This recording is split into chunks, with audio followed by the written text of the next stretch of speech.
Yo, bienvenue sur ma chaîne Welcome in the Diva Diary. J'espère que vous allez bien. Moi ça va et Nazareth, I'm fucked up, homie, you fucked up, but if God got us, then we gon' be alright. Nigga, we gon' be alright. J'espère que vous allez bien. Moi ça va et aujourd'hui je suis en compagnie de Kajana. Et on se retrouve pour, comme vous l'avez vu, une petite discussion sur le wax, la consommation et l'entrepreneuriat afro-descendant en termes de wax et de mode. Donc Kajana, c'est une amie à moi et c'est une future blogueuse.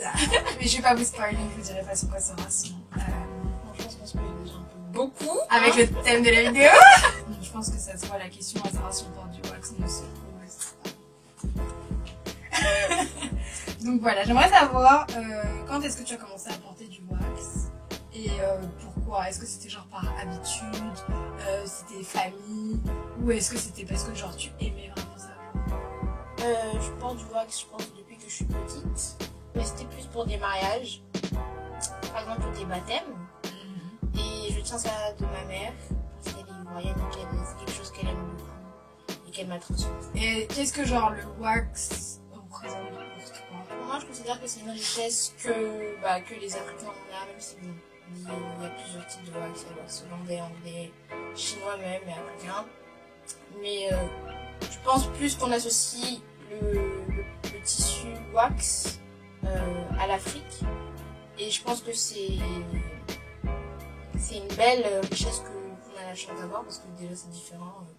Quand tu portes un truc en wax, c'est pas tout le monde qui l'a. Tu ressembles pas à tout le monde. Ouais, t'es pas basic. Voilà, ton style n'est pas basic. Et après, il diffère aussi selon les pays, selon les origines, selon les coutumes. Du coup, c'est très particulier. Je trouve que c'est quelque chose déjà de beau. C'est de belles couleurs. Et que voilà. En fait, je pense qu'il y a eu, vous savez, la polémique, même pas vraiment la polémique, mais le questionnement, est-ce que le wax c'est africain, est-ce que le wax c'est pas africain?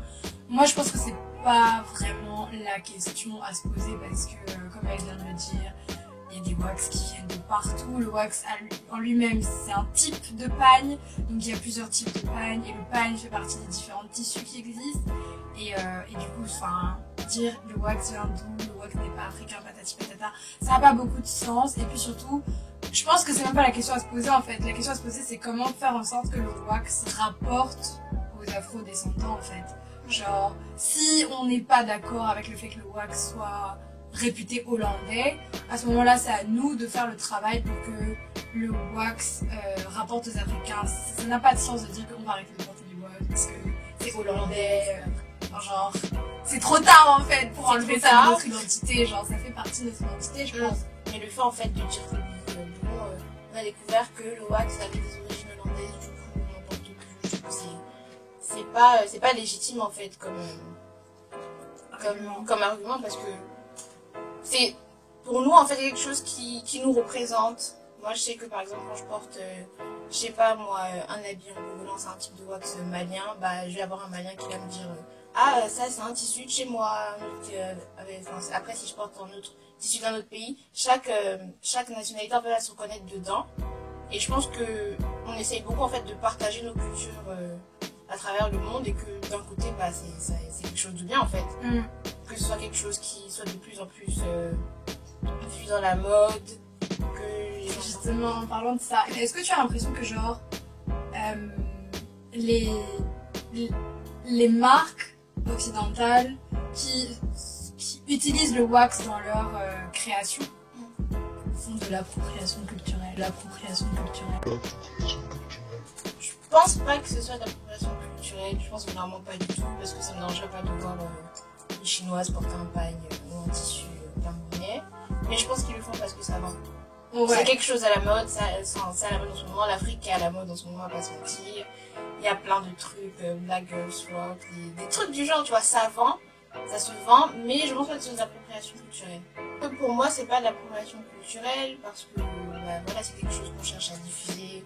En ce moment, on retrouve beaucoup d'Africains qui font par exemple des événements culturels dans le but justement de montrer leur culture comment c'est chez eux, comment c'est chez nous.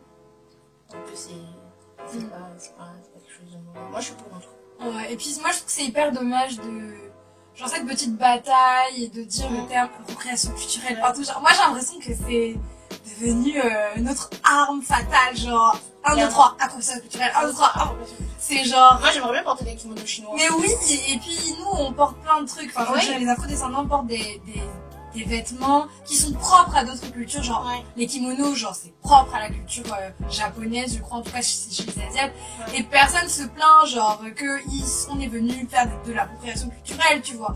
Je pense qu'on peut pas, genre, vouloir, entre guillemets, avoir une place, avoir notre rôle sur la place internationale et en même temps refuser que les gens s'intéressent à notre culture, ça ne va pas ensemble en fait, genre. À un moment donné, il va falloir accepter, hein. Il va falloir accepter. Non, voilà. Et après, qui sommes-nous pour interdire aux autres de porter ou d'aimer quelque chose qui vient de chez nous? Enfin, je trouve qu'on devrait plutôt être content. On devrait plutôt être fiers de voir des grands créateurs insérer des pièces en wax dans leur collection, des marques comme Zara qui font des pièces en wax. Enfin, je trouve que ça a rien de mauvais en fait. Ouais. Là où en fait ça peut être dérangeant, c'est que je pense que beaucoup de gens se disent genre ouais mais du coup ça rapporte genre aux grandes marques qui entre guillemets n'ont pas besoin, là où nos créateurs eux enfin ça rapporte pas forcément, tu vois. Et c'est justement la question de consommer afro parce que moi franchement sur cette question je sais pas si c'est nécessaire, j'ai même pas envie de rentrer là-dedans, mais en ce qui concerne le wax, le pagne et vraiment les vêtements, la mode, j'ai l'impression que ouais quelque part on a du mal à consommer afro dans la mode afro quand c'est bien des afro, tu vois. Clairement. Et je trouve qu'il y a un très gros problème de soutien des Africains envers les créateurs africains. Je prends notre exemple à nous. Toi, ton haut il vient de... Tu l'as fait faire. Moi, ma salopette, je l'ai acheté. Et en général, en fait, les créateurs, quand ils font des pièces, ils les vendent cher. D'après les gens, moi je suis pas de cet avis-ci. Mais je pense que si on veut soutenir et développer la mode africaine, la première chose qu'on devrait faire, c'est accepter d'acheter au prix que les créateurs africains fixent leurs produits. Je prends l'exemple de Nana Wax, qui est une créatrice béninoise que moi j'aime beaucoup en tout cas. J'ai vu qu'elle avait été beaucoup critiquée. Moi je suis pas fan, c'est vrai. Moi je suis fan de ses créations. Oui. J'aime beaucoup. Ses créations sont vraiment très sympas. Toutes ses créations, franchement, j'aime beaucoup. Et je sais qu'elles vendent des pièces à des prix quand même élevés.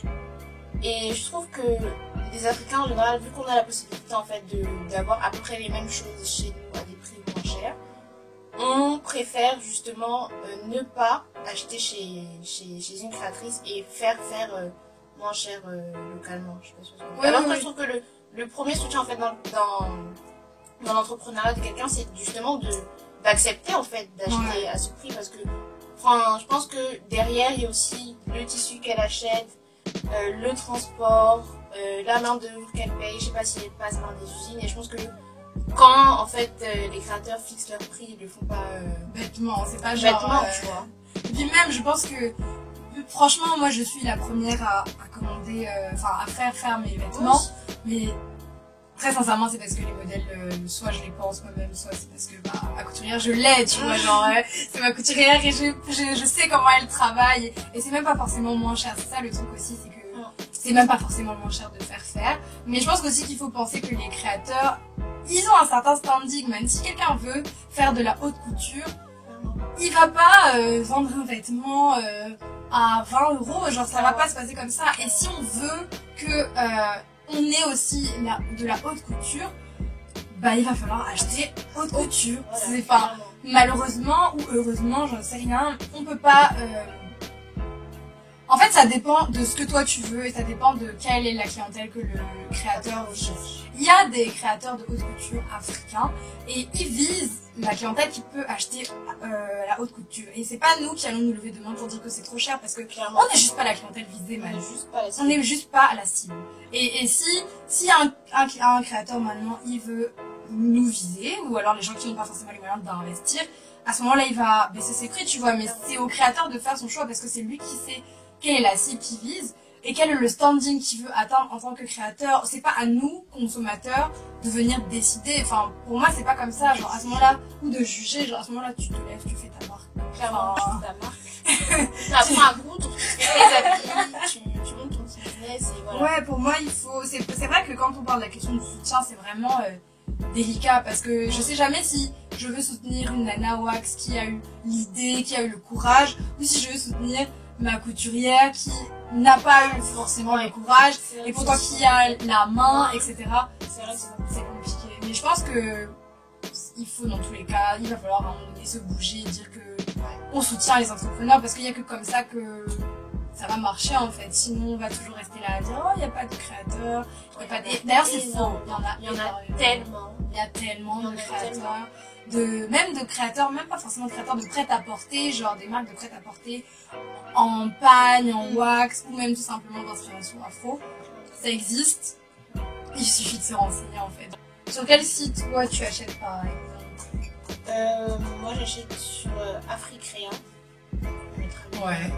En barre d'infos. C'est un site qui regroupe plein de créateurs africains en fait. Et il y en a partout en fait. Il y a des créateurs qui sont basés en France, qui sont basés aux États-Unis, à Londres, au Canada, au Nigeria. Ouais. Il y en a tellement, énormément. Et il y a de tout. Niveau prix, il y a de tout. Il y a des habits pour hommes, pour enfants, pour femmes. Franchement, je pense que c'est c'est la plus grande référence en termes de site de vêtements afro. Après, moi j'ai découvert une créatrice congolaise que j'aime beaucoup. Et elle s'appelle Kyria, c'est une jeune qui a créé sa marque et elle a son site et sa page Insta. Et sa marque s'appelle Souffle. Et je trouve qu'elle fait vraiment de très belles créations. Et ce qui me plaît en fait plus chez elle, c'est sa personne et comment elle reflète ses idées et sa personnalité à travers ses créations. C'est franchement très intéressant. Les prix sont très abordables. Elle est niveau suivi. Franchement, rien à dire. Ouais. Il y a Sina Yaba aussi, que moi j'aime beaucoup ses vestes. D'ailleurs, en parlant d'entrepreneuriat afro, je connais une page qui s'est inspirée de toutes ces problématiques-là pour organiser un shooting et publier des photos où les femmes sont habillées uniquement par des créateurs afro-descendants ou par des entrepreneurs afro-descendants de la mode. Donc, afin que les gens puissent voir et s'inspirer de styles qui sont faits par des créateurs et puis savoir que ça existe. Il y a des sites, il y a des créateurs, il y a des vendeurs, il y a même des événements spéciaux faits pour tous ceux qui sont intéressés par la mode africaine. Ouais. Je sais plus quoi dire. Il y avait African Tex récemment. Oui. Franchement, il y a plein de trucs, il faut juste s'intéresser. Si ça vous intéresse, en fait, il faut juste ouvrir les yeux, faire 2-3 recherches sur Facebook et après même Insta, et vous allez recevoir plein de notifications, plein de trucs. Ça va venir à vous en fait pour que vous fassiez le premier pas. Et il suffit de s'y intéresser en fait, c'est vraiment simple. Voilà, moi le wax, j'aime beaucoup ça. Sincèrement, c'est quelque chose que... Franchement, ça fait partie de moi, que ce soit à l'origine ou pas d'ailleurs, parce que c'est même pas une question d'origine. À l'origine, c'est africain, ça a été utilisé et... J'allais dire, je me disais, commercialisé. Waouh! Et commercialisé par des pays issus d'autres continents, mais il n'en demeure pas que ça fait partie de notre identité. On a su se le réapproprier, en tout cas au moins de façon culturelle. Et aujourd'hui, moi j'adore ça, j'en parle tout le temps, j'aime vraiment beaucoup ça. Et si vous aimez ça, et si vous vous intéressez à la mode afro, sachez que ça ne se limite pas au wax, c'est clair, il y a d'autres tissus, ça c'est sûr. Et c'est vraiment dommage en fait quand j'y pense qu'on ne pense jamais on ne pense qu'au wax en fait. Oui, c'est vrai. Genre on se dit afro égale wax, etc. Alors que c'est pas vrai. Mais encore une fois, je pense que c'est à nous de nous intéresser, tu vois. C'est à nous de faire les recherches pour aller voir quels sont les types de tissus qui existent, est-ce qu'ils nous plaisent, est-ce qu'ils sont beaux. Le bazin, oh là là, c'est tellement cher, c'est tellement beau, mais c'est tellement cher. Alors voilà, tu vois, des trucs comme ça. Il faut se renseigner en fait, voir qu'est-ce qui rentre dans vos moyens, qu'est-ce qui est dans votre style, qu'est-ce que vous pouvez aimer, etc. Plutôt que de rester là à dire oh mon dieu, on connaît que le wax, et le wax c'est même pas africain. Ouais, non, sincèrement, ça suffit pas de se plaindre. Si on veut avancer, il faut faire le pas en fait pour avancer. Donc voilà, intéressez-vous. Intéressons-nous. Achetons Afro si vous voulez les voir évoluer. Et ne crachez pas sur les marques occidentales qui s'intéressent à notre culture parce que même si ça ne profite pas à nous, en termes de financement, culturellement, ça nous profite. Et puis, j'ai envie de vous dire, les gars, c'est du commerce. Hein. Personne n'est là pour faire des cadeaux. Donc, c'est pas parce que vous vous plaignez que ça va s'arrêter en fait. Encore plus.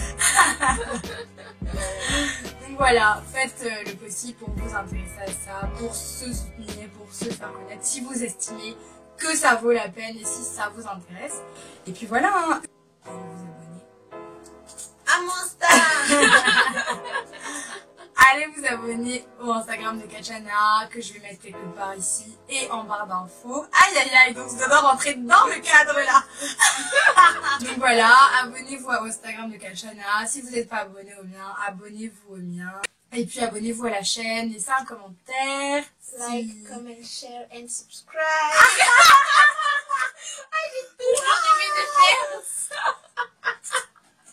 Ok, si je le dis dans la prochaine vidéo, sachez que ça vient d'elle, voilà.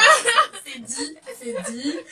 Voilà, donc voilà, elle a tout dit. Et puis voilà, on se retrouve très vite pour une prochaine vidéo sur The Diva Diary.